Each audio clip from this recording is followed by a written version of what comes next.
నీ భవిష్యత్తు మీద కానీ, నీ క్యారెక్టర్ మీద కానీ నీ సహవాసం బహుగా ప్రభావితం చేస్తుంది. బియ్యం ఉన్నాయి, బియ్యాన్ని పసుపుతో కలిపితే ఆ బియ్యం అక్షంతలు అవుతాయి. అదే బియ్యాన్ని బొగ్గుతో కలిపితే చేతబడికి ఉపయోగిస్తారు.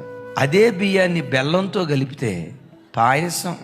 నీవెవరితో కలుస్తావో నీ వ్యక్తిత్వం కూడా అలా మార్చబడుతుంది. వర్షపు నీళ్లు స్వచ్ఛమైనవి.